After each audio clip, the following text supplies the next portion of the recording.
Like I said, we are having a very robust, holistic plan.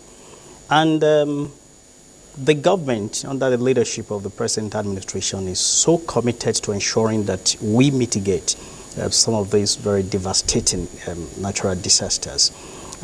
Last week, the governor signed into law the Kogi State Town Planning Law. It's a very bold initiative to ensure that we resolve that hydra-headed problem once and for all. And, with that law, it means we would take control in a very bold manner where people should build houses. When we talk about some of the causes of flood and all of that, one of the reasons and one of the major causes is the issue of the way we plan our towns, especially towns that are prone to flooding.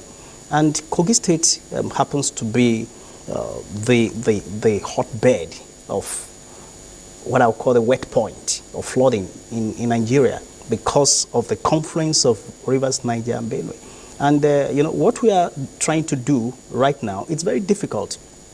It's not easy to remove people from their ancestral homes. It takes a lot of orientation, a lot of sensitization, making them to realize how this could affect them if they don't leave those places. But with a law in place, already signed by the governor, it means that we'll be able to take care of that. Like I said, our plans are in timelines. We've set a very robust plan. We have timelines for the implementation. We are cooperating and working with the federal agencies, especially the NEMA, to ensure that we mitigate against. Talking about timelines, this year the rains have started. In fact, yesterday in Abuja, a lot of people couldn't go out. Yes. So what would happen for this year, apart from the long term? Activities, activities to ensure the implementation of these plans are already ongoing. Yesterday there was a stakeholders meeting between the state emergency management agency, officials of the Ministry of Environment, Ministry of Works, all the relevant stakeholders along the corridor of controlling flooding in the state. And also the local government areas that are likely going to be affected. SEMA and NIMET are already talking about 13 local government areas out of 21. That's about 62% of the state. And that means that we would be taking it with all the seriousness it demands. And all the stakeholders meetings are ongoing. We are also reviewing the 2024 flood outlook that have been given to us by the National Emergency Management Agency. Also, we are talking about community engagement and awareness campaign.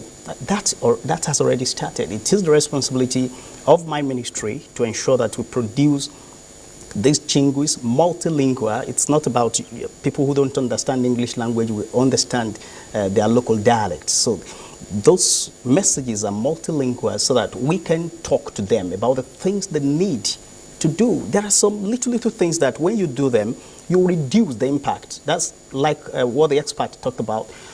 There are things you could do to mitigate, but there are things that in some situations, you cannot stop flooding. It will come. So now your level of preparedness is what is going to determine the impact, whether it is going to be devastating, whether it is going to be mild. It is your level of preparedness. And we're doing a lot of things to be able to... Long term, how do you see, for instance, those settlements, the ones that we're talking about that you can see from the road? Are you likely to move them upland? Yeah. Or what's going to be the eventuality in terms of that place? Because now what they just do is that they keep some of their baggages very light, so that when the floods come, they just take the canoe across, across and then move. But I'm saying, long term, how do you see this happening? Are you vacating that place? Government is about responsibility. That's the ancestral home. With the new Kogi State Urban Development Law, we will be able to ensure that such structures that had no approvals are removed.